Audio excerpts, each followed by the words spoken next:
Estimates are everywhere in software development. People routinely use them for planning, setting priorities, and managing expectations. All these activities are crucial for project management, but are estimates really the best tool for the job? Surprisingly often, the answer would be no. In this video, we'll explore how estimates slow us down and what alternative tools we could use instead. Hi, I'm Denis and I'm CTO at iVellum. On this channel, we explore modern ways to build better software faster. If you haven't been here before, please subscribe, there will be more videos like this. Today we're talking about estimates. People often criticize them, and they usually point out that estimates are unreliable. An estimate is basically just a guess. While this is true, I think there is even more important problem that is often overlooked. Estimates slow us down. Let's see how it happens. Managers are most interested in estimates before starting work on a project, which is quite understandable. Unfortunately, this is also the time when estimates are the most uncertain. This effect is known as cone of uncertainty. The more we work on the project, the better we understand how long it might take. There were studies on how large that initial estimation error might be. It turns out that in software projects, it can be up to 4 times off in either direction. For example, when people say a couple of weeks, it could be anywhere between 2-3 days and a couple of months. Such a huge range may sound surprising to some, but ask any seasoned developer and they will recall numerous cases from their practice when a quick one-day task ends up taking many weeks. Of course, no one wants to deal with estimates that range from a few days to a few months. Managers are asking for estimates because they need something to rely on, and such a wide range isn't helpful in this regard. They expect estimates to be more precise and perceive them as some kind of promise. And as a result, developers learn to overestimate. If they are lucky enough to finish the work faster than expected, this is great and no one would complain. But if the work is delayed, people may become frustrated. So there is a natural incentive for developers to overestimate. It's just safer for them. At first, developers tend to be optimistic about timelines, but they quickly learn that their estimates often fail, which could be an unpleasant experience. They realize that it makes sense to add a safety margin, and estimates go up. If developers overestimate, they must complete most of their work earlier than expected, right? No! This is where Parkinson's law comes into play. Work expands so as to fill the time available for its completion. So this is how estimates slow us down. Developers overestimate, and then that pessimistic estimate becomes the earliest date when the work could be finished. Unfortunately, there is no easy workaround for it. Pressuring developers to give lower estimates demotivates the team, like why you are asking us if you already know how long it must take. And it will backfire because there are reasons why they overestimate. Estimates also introduce dangerous misconceptions that further slow down a process that heavily relies on estimates.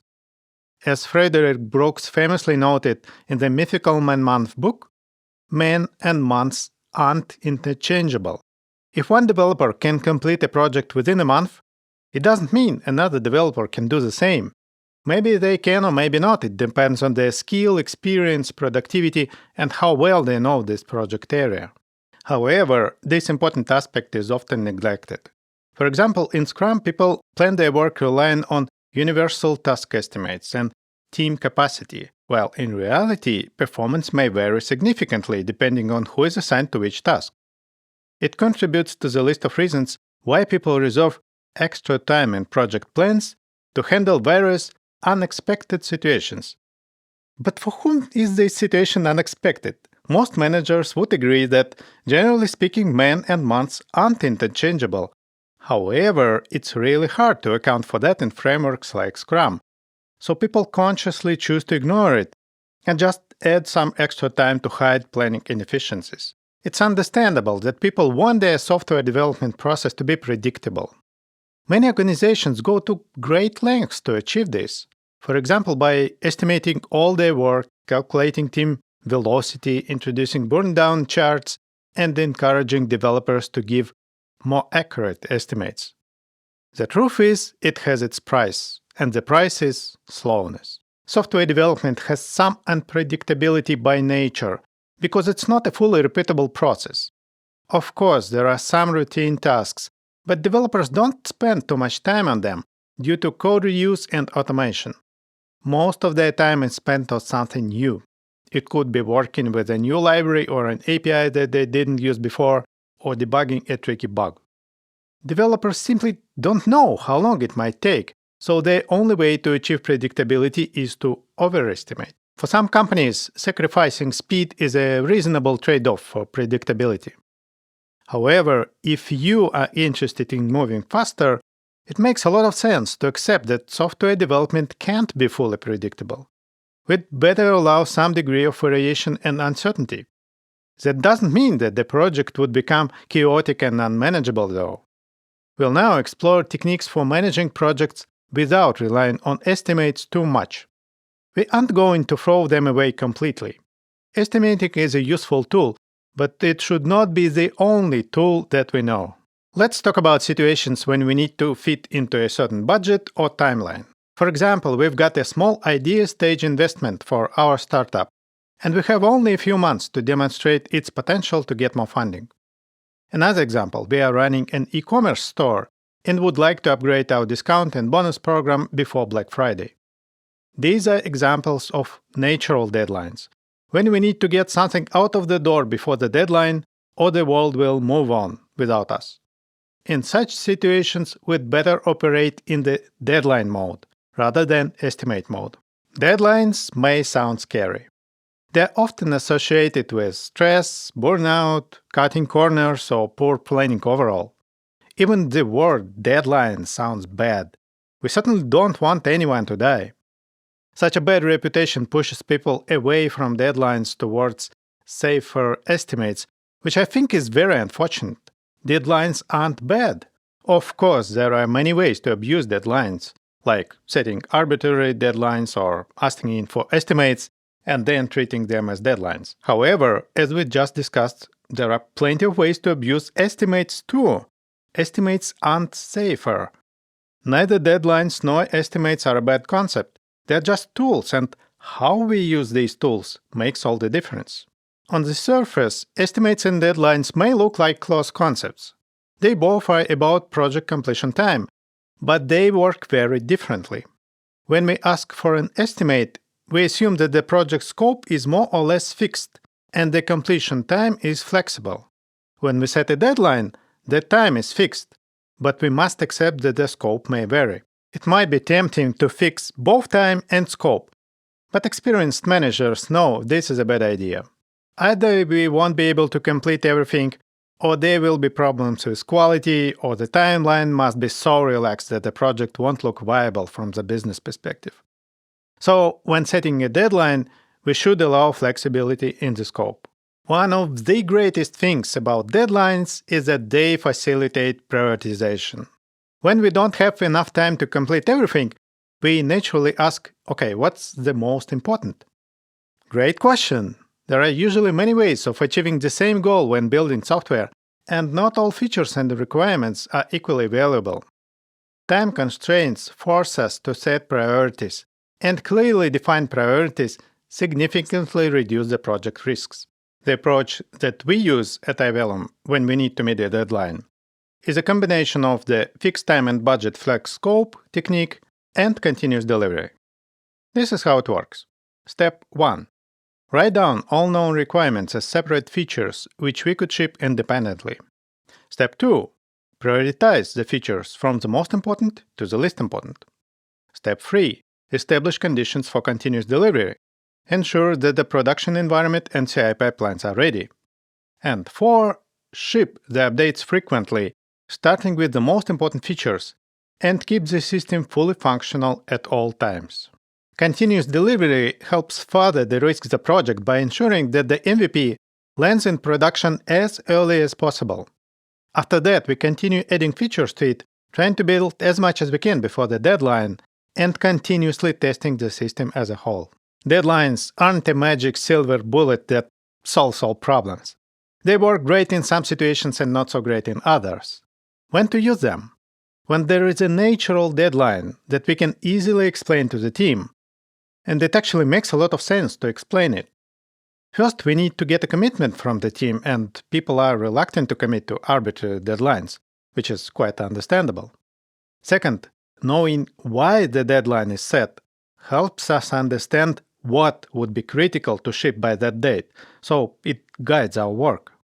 However, even with the best reasoning and explanations, deadlines shouldn't be ubiquitous. Definitely don't put a deadline on every task, and try to avoid putting multiple deadlines simultaneously. The next tool we are going to look at is T-shirt sizing. Besides trying to fit into a timeline or budget, another common reason people ask for estimates is deciding what to work on next. The common logic is this. If it's a quick task, let's do it now, or if it takes significant time, maybe postpone. While the initial implementation time shouldn't be the only criterion considered, having this information could be helpful, especially for non-technical managers. T-shirt sizing provides a very rough estimate of the task size, S small, M medium, or L large, like T-shirt sizes. If the task looks large, try to explain why it looks large. Can it be simplified so that we can achieve the same goal with less effort? Quite often this is possible. This information helps managers to compare tasks to each other and decide on their priorities. Please note that it's very important to avoid linking these sizes to the estimated completion time. As soon as people start to associate these sizes with concrete date ranges, we are back to classic estimates with all their shortcomings. Story points in Scrum tried to mix the same idea with better predictability and utterly failed. Everyone quickly learned to convert these magic story points to days, which is unsurprising. Even the story points inventor regretted inventing them. Don't repeat this mistake. Don't link T-shirt sizes to date ranges. The next tool on our list is regular check-ins. Sometimes managers treat an estimate as a checkpoint for when to talk with the developer next time. It could be a dialogue like this. Hey, how long it might take? Maybe a couple of weeks? Okay, I'll check back in a couple of weeks. It may sound reasonable at first. We don't want to distract developers while they are working, so why not check back when they are supposed to finish? The problem is that it could be too late. There are many unknowns that developers unpack one by one as they progress through the task. Frequent discussions of progress help identify bottlenecks and allow us to adjust requirements on the fly if it turns out that the original task is more complicated than we thought. So we don't need an estimate to decide when to talk to developers next time. Just talk to them regularly. The optimal check-in schedule may vary from one team to another.